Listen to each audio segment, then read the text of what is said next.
Fala aí, torcedor jaconeiro! Seja muito bem-vindo, muito bem-vinda à Voz da Papada dessa sexta-feira, 11 de novembro de 2022, o nosso último programa deste ano, né, dessa nossa temporada.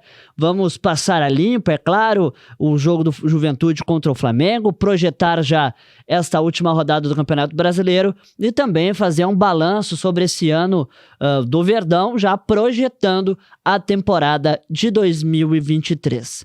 Nós estamos juntos com os nossos patrocinadores, Eficienza, X-Play Celular e também a Confeitaria Flórida. E, como você já sabe, né, é de costume, junto comigo, Angélica Varaschini. Tudo bem, Angélica? Tudo bem, Pedro? Tudo certo? Olá, torcedor jaconeiro que está conosco acompanhando a Voz da Papada de hoje. Como o Pedro disse, vamos trazer todas as informações do Juventude, né? Encerrando esse ano, encerrando a temporada de 2022. Você que esteve conosco durante todo esse ano e, obviamente, sempre conectado conosco aqui na Voz da Papada. Muito bem, agora vamos falar, gente, sobre esse empate, Angélica, do Juventude. Empate bem dolorido, né? O Flamengo conseguiu gols nos dois extremos do jogo, nos segundos iniciais e nos minutos finais, mas no meio disso tudo, nós tivemos uma boa apresentação do Verdão. Eu acho que foi para o torcedor, principalmente o torcedor que se fez presente no estádio Alfredo Jaconi, que o mais legal disso tudo é que realmente ele atendeu o nosso pedido, né? Você atendeu o nosso pedido, torcedor. E foi lindo ver o estádio Alfredo Jaconi com uma lua linda que tava na noite de quarta-feira lá no estádio.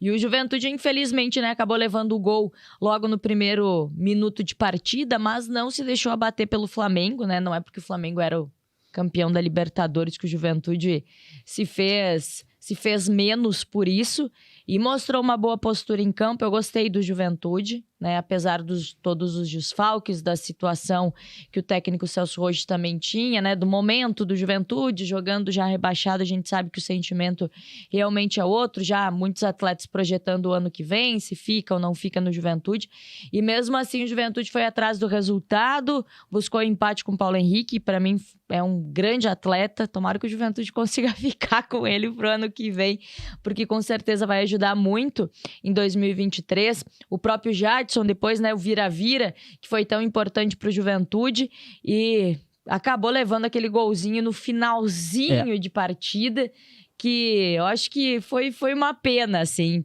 pelo que tinha, o que estava apresentando em campo, e para justamente, né, o último jogo do Juventude no estádio Alfredo Jaconi nessa temporada com o torcedor. Então seria incrível, era fechar bem se o Juventude tivesse essa vitória. Mas jogou muito bem, agora tem o Ceará pela frente, com muitos desfalques, né? A última partida desse ano, mas obviamente já projetando o ano que vem, Campeonato Gaúcho e toda a organização para 2023. E assim, né, Angélica, esse jogo contra o Flamengo, como a gente destacou na transmissão, né, consolidou uma hegemonia do Juventude contra o adversário jogando em Caxias do Sul. Há 25 anos, eu era um baby ainda, Angélica. Um babyzinho. O Juventude não sabe o que é perder para o Flamengo. E não são poucos jogos, são 12 partidas, 6 vitórias do Juventude e 6 empates. Portanto, aí essa hegemonia do Verdão contra o time carioca. Verdade.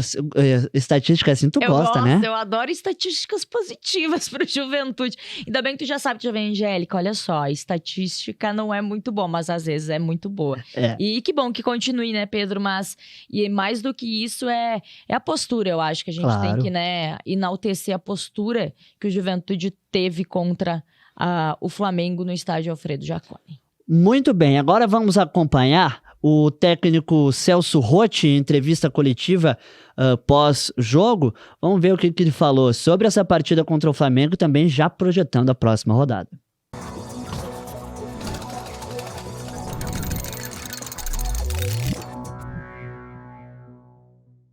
Eu acho que foi um jogo bem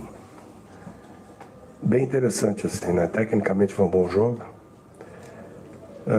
De muita disputa também, né? Muita disputa física. Acho que o Juventude, dos 3 jogos que nós fizemos aqui, teve uma consistência maior, né?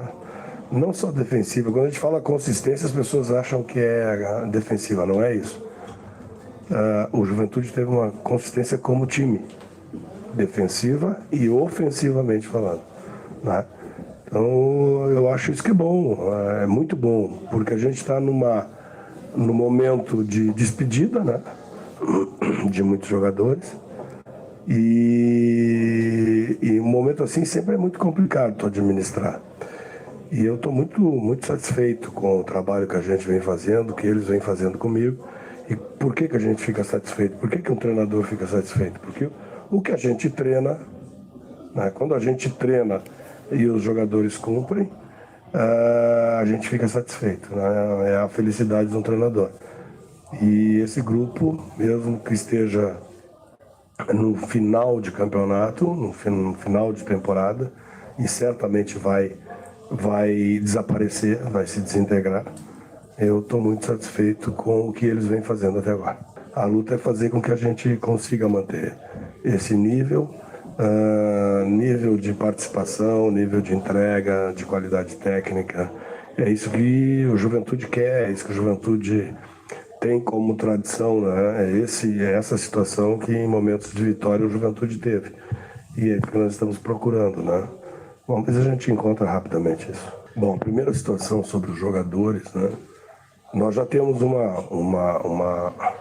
uma variação sobre o grupo de trabalho, sobre a maioria dos jogadores. Isso faz parte do trabalho do treinador, né? O treinador olha e já tem essa noção.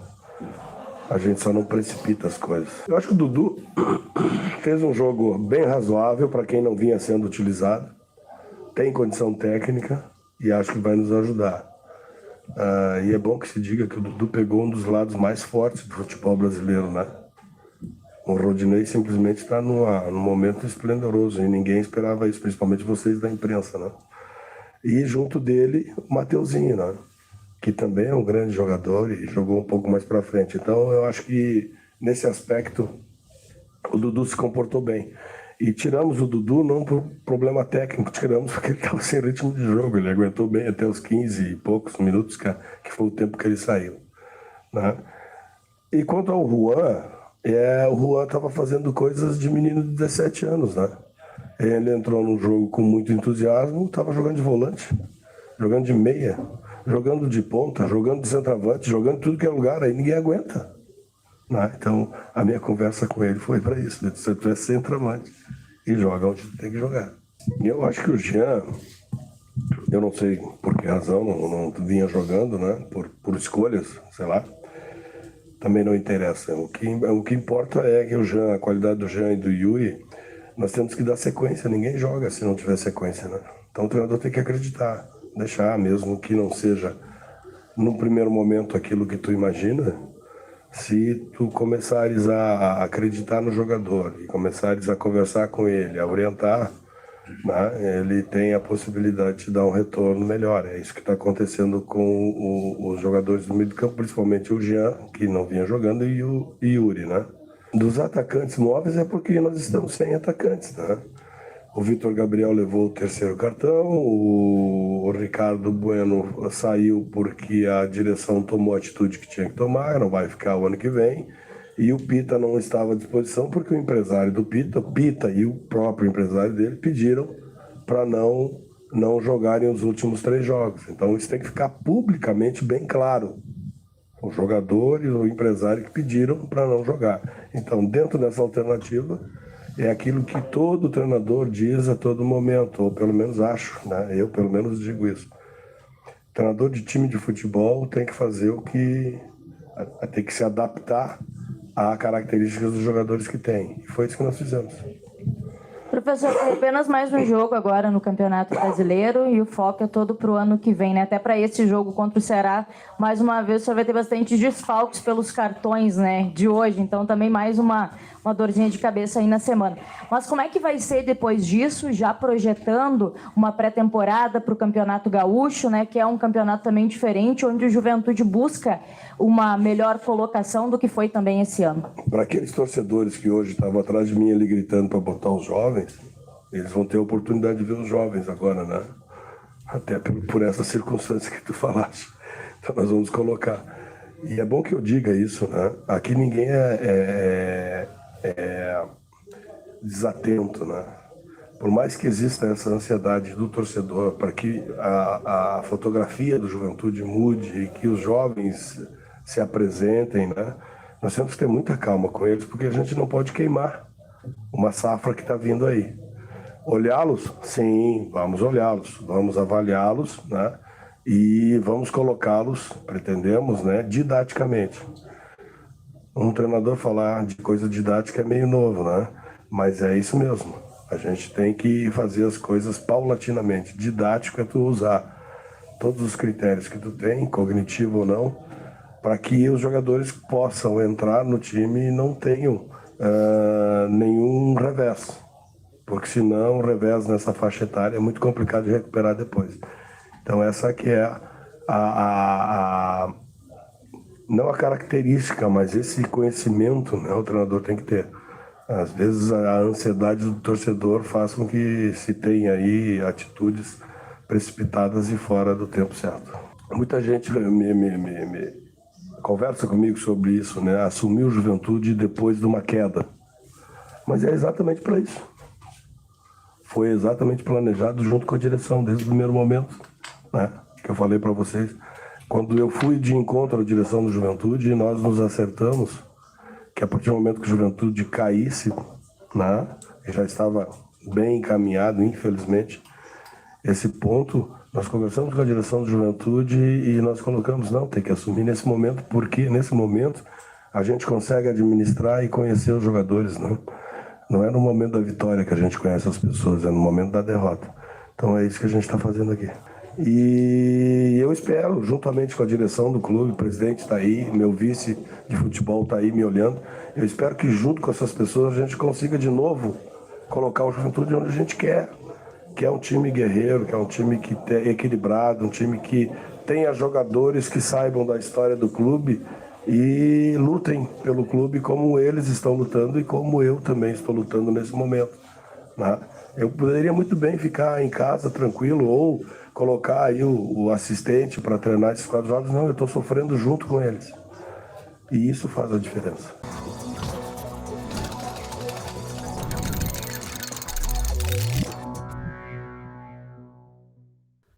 Celso Roth, técnico do Juventude. Angélica, vamos já projetar, né, essa partida contra o Ceará. E, aliás, foi algo que a gente destacou na nossa jornada. São muitos os desfalques, né, por conta do terceiro amarelo. Pois é, e aí tá até algo importante que o Celso Roth falou na entrevista coletiva, que vai ser realmente a utilização dos meninos jovens para essa partida contra o Ceará, pelos desfalques por cartão e também por desfalques de atletas que já não estão mais no clube, que não estão no radar do Juventude, da direção do Juventude e do próprio técnico Celso Roth para o ano que vem. Então, o Juventude já não conta com muitos atletas. O técnico Celso Roth já teve essa dificuldade, inclusive na coletiva, quando ele foi questionado sobre a questão de colocar um ataque mais móvel durante a partida contra o Flamengo, por não ter um centroavante de origem, é justamente porque não tinha essas peças, né? O Vitor Gabriel estava suspenso, não podia jogar. O Pita, como bem falou o técnico Celso Roth, que era um questionamento dos próprios torcedores, né, de vocês torcedores, sobre por que o Pita não foi escalado, né, para esse jogo, é por uma própria decisão do empresário do Pita e do Pita para não jogar esses últimos jogos pelo Juventude, já que ele não vai ficar no ano que vem. Então, tudo isso, né, foi questionado e o Celso Roth falou muito bem sobre isso. Para esta partida contra o Ceará, o Juventude já viajou nesta sexta-feira, já logo pela manhã, finalzinho da manhã, fez o treinamento e depois viajou e faz o último trabalho, o último treinamento antes do Ceará. São as duas equipes já rebaixadas para a Série B de 2023. E, assim como disse Celso Roth, para quem estava pedindo os meninos da base, o torcedor vai poder ver esses meninos no jogo contra o Ceará, inclusive os guris do Sub-17. Alguns nomes foram relacionados para esse jogo, daqui a pouquinho eu vou passar para vocês os relacionados para essa partida.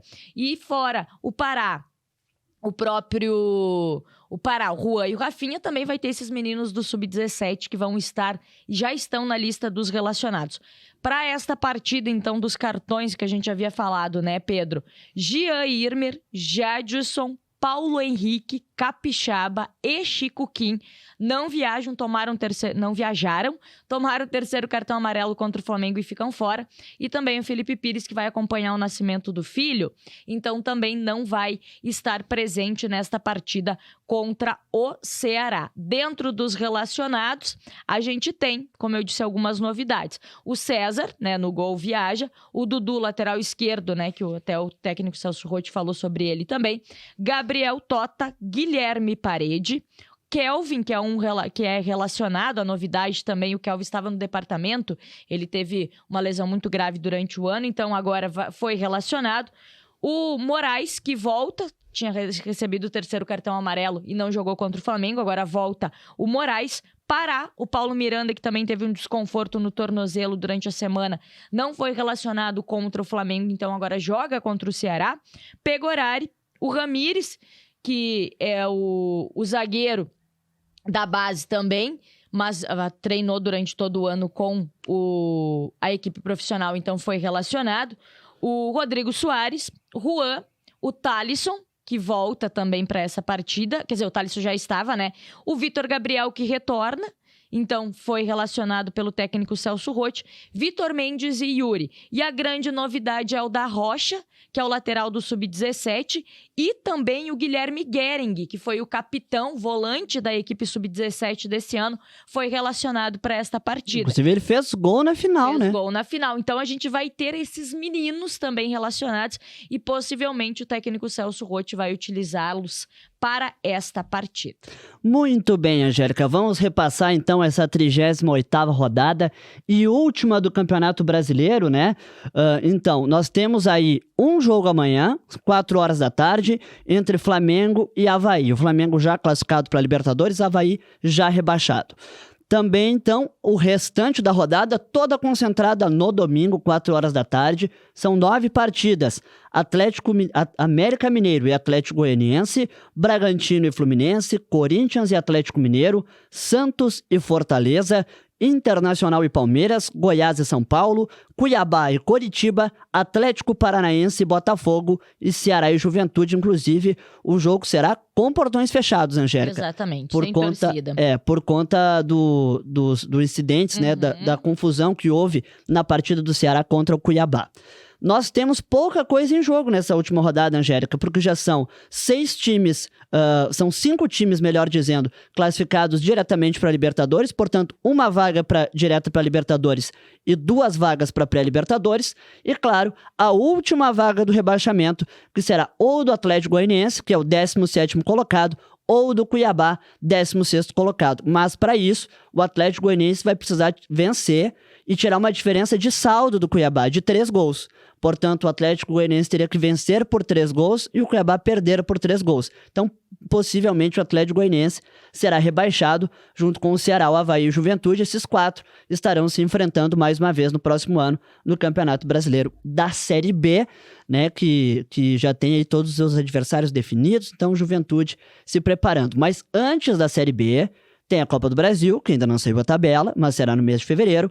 E, Angélica, o Campeonato Gaúcho, que começa já no início de janeiro. Pois é, play no Campeonato Gaúcho já, porque na quinta-feira, ontem, teve o Congresso Técnico na Federação Gaúcha de Futebol e os adversários, o chaveamento, como é que vai ser o Campeonato Gaúcho, que não vai ser diferente dos últimos anos, né, Pedro? Vai seguir praticamente a mesma coisa. Foram definidos os adversários, a estreia do Juventude, né, foi até no Congresso Técnico o Valtinho participou, né, no Congresso Técnico, o presidente Fábio Fisamilho foi viajar, então o Valtinho foi representando o Juventude, também o Edu, que são ali da direção do Juventude, e foram definidos os adversários, a estreia do Juventude para o Campeonato Gaúcho de 2023, que o presidente Fábio Fisamilho, quando ele assumiu agora a direção do Juventude, uma das metas do Verdão para o ano que vem, dentro desse planejamento, é, no mínimo, ser o campeão do interior do Campeonato Gaúcho, né? Esse ano também o Juventude não teve uma boa atuação nessa competição, mas ano que vem torcedor vai ser diferente. Então vamos trazer aí os jogos do Juventude, ainda sem uma data definida, é sempre um ou outro, né? Um dia ou outro.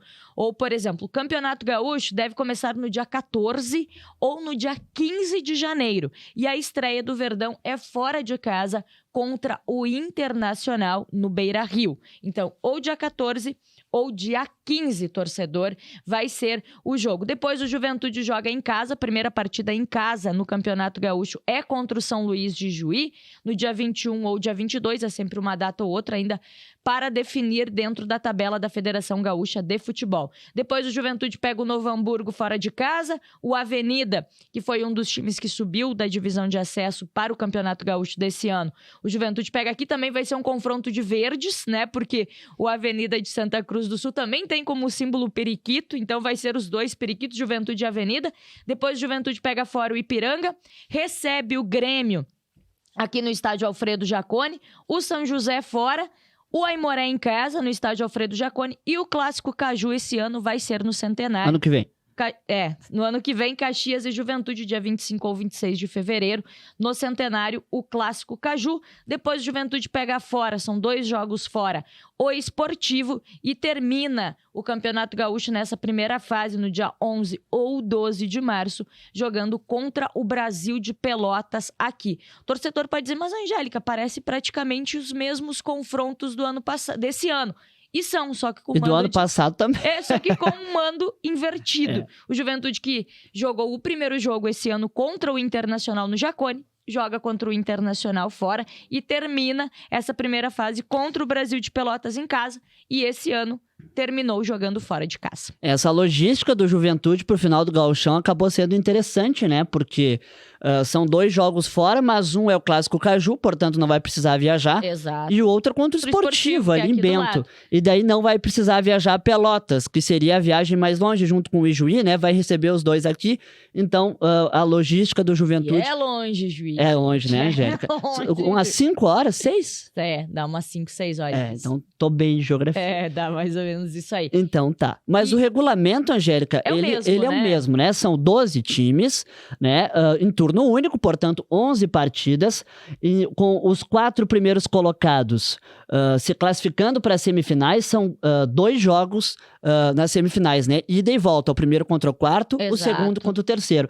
E os 2 últimos, mas daí, né, o Juventude não tá nem aí com isso, Não, tá nem aí com isso. vão ser rebaixados para a divisão de acesso do ano de 2024. Então, este é o regulamento, Angélica. Este é o regulamento. Lembrando, né, que para esse ano no Campeonato Gaúcho, as 2 equipes que subiram, né, Pedro, da divisão de acesso para o Campeonato Gaúcho, Esportivo, aqui de Bento Gonçalves, e o Avenida de Santa Cruz do Sul. O Esportivo bate e volta, né? Caiu e voltou. Tu sabe que quando eu trabalhava lá no interior, a gente até falava em relação à Avenida que era um time ioiô, porque subia, daí no outro ano descia. Subia, ficava um tempinho, descia de novo. Subia, ficava 2 anos, descia de novo. Então, o Esportivo não, o Avenida, mas é bem organizado o time de Santa Cruz do Sul. Então, o Esportivo e a Avenida. E quem caiu, né, do Campeonato Gaúcho para a divisão de acesso foram as 2 equipes que no ano passado acabaram subindo. O Guarani e União. Foi o Guarani de Bagé e o União Frederiquense. Não conseguiram se manter, né? Pra ver como é difícil, né? Não é difícil. simples assim. Certinho. Bom, como nós já passamos pelo masculino, falamos de toda essa preparação dos jogos, né? Agora já nessa reta final do Campeonato Brasileiro, também projetamos 2023, mas nós tivemos também, Angélica, o futebol feminino e as categorias de base do Juventude com um saldo muito positivo nesse ano. Se a gente for falar em relação a ano, né? O que foi o ano de 2022 para o Juventude, fora o profissional, que obviamente é o que o torcedor, né, fica sempre... que é o que leva, que gera principalmente essa questão do futebol profissional. É um ano que o próprio Fábio Pisamilli falou, Valtinho falou, Pioner falou sobre isso. Foi um ano também de muito aprendizado, né, que vale em conta.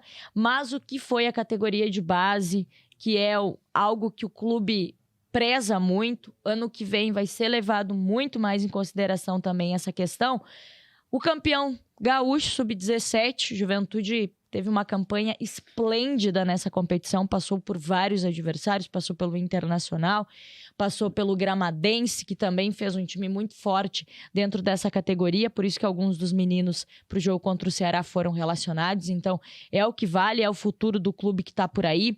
As meninas que começaram um trabalho praticamente ano passado para a organização, mas esse ano foi o que realmente foi o pontapé inicial, e foi um trabalho esplêndido do Luciano Brandalize e de todo o seu REC, principalmente, e de todo mundo que trabalha no departamento feminino. As meninas foram as campeãs do interior dentro dessa competição. As gurias do Ju foram muito bem, decidiram no estádio Alfredo Jaconi. O estádio Alfredo Jaconi foi palco disso, foi palco do Sub-17.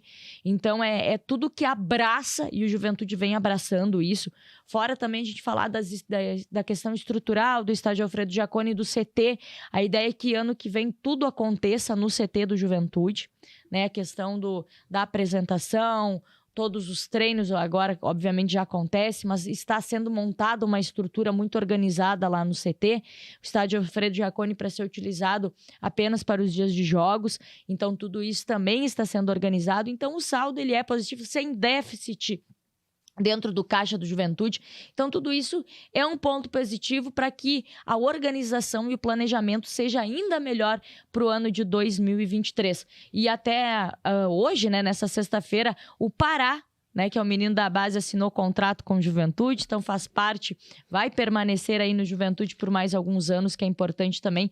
O Juventude que trabalha nisso, já projetando para o ano de 2023. Então, foi um ano que, claro, teve muitas tristezas em relação à queda, né, ao desempenho, muitas vezes dentro de campo, mas mais do que isso, tem as categorias de base, tem o feminino.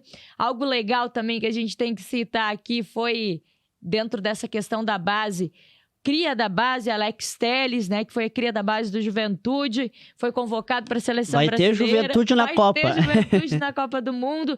Então, tudo isso eu acho que o torcedor tem que se apegar a isso. A gente sempre fala que o Juventude é muito mais do que apenas um campeonato, é um clube, é uma família. E ano que vem a gente vai estar juntos mais uma vez para contar boas histórias do Verdão. Com certeza. Bom, Angélica, nós já estamos então chegando ao final do nosso programa, né? Eu gostaria que você te agradecer pela parceria desse ano. Nós tivemos aqui muitas edições, o nosso A Voz da Papada, Verdade. que começou lá em 2021, né? Depois você chegou para brilhantar o nosso programa, para integrar a nossa equipe. E nesta temporada nós vamos ficando por aqui. Então, muito obrigado, um grande abraço, sucesso e seguimos juntos, isso aí, Pedro, muito obrigada a você, né, que já estava na casa, nos recepcionou muito bem, né, contamos muitas histórias do Juventude esse ano. Não faltou emoção. Não faltou emoção no grito de gol, né, que tu falou, eu vou, nesse jogo contra o Flamengo, vou narrar os gols do Juventude, e isso aconteceu, né, que foi o mais importante. Eu disse, eu quero narrar como se fosse uma final de campeonato, que é justamente para passar essa adrenalina para o torcedor, essa emoção, esse sentimento de pertencimento que a gente espera que o torcedor tenha da TV do clube e que o clube também tenha da TV. Então, é isso que a gente pensa. É isso mesmo. Então, muito obrigada. E obrigada a você, torcedor. Você, torcedor jaconeiro, que esteve conosco durante todo esse ano, acompanhando a Voz da Papada, mandando seu recado, participando, nos compartilhando para o mundo, porque a TV Papo, ela é do Juventude, mas ela é de todos. E a gente está aqui justamente para ficar o mais perto possível de vocês. Então, obrigada a você, torcedor, que nada disso seria possível sem a sua companhia, sem a sua audiência. Obrigada a todo mundo da técnica que esteve conosco também nesse ano todo, né, nas câmeras, na edição, e todo mundo que nos ajudou, né, para trazer a melhor qualidade para você. E como você pode perceber, torcedor, nesses últimos 2 programas a gente esteve nesse grande cenário aqui, um cenário diferente, para trazer sempre a melhor qualidade. Então, que seja um ano lindo, 2023, e como disse o Pedro, obviamente, estaremos sempre juntos. Tá certo, Angélica Varaschini. Bom, pra gente encerrar o nosso programa, eu quero agradecer os nossos parceiros comerciais. Eficienza, o que mais importa para você? Eficienza Negócios Internacionais. Também a X-Play Celular, que esteve nas escolhas dos craques do Juventude nas transmissões da TV Papo by X-Play. Confeitaria Flórida, há mais de 40 anos com o melhor dos salgados, doces e tortas. O prazer das coisas simples da vida. Eu, Pedro Rossano, estive com ela em toda essa temporada. Angélica Varaschini. Na equipe técnica, Antônio Lorenzetti, Júlia Gazola, Leandro Moré, William Marim. O gestor da X-Play TV, Kleberson Portela. A direção geral de Alessandra Vergani, Fabiano Vergani. Muito obrigado a você que esteve conosco ao longo desse ano, ao longo dessa sexta-feira. E seguimos juntos aqui na TV Papo by X-Play nas próximas etapas. Um grande abraço, que você tenha um ótimo final de ano, um excelente de 2023. Tá bom? Um grande abraço, valeu, tchau! Juventude é a vida da gente.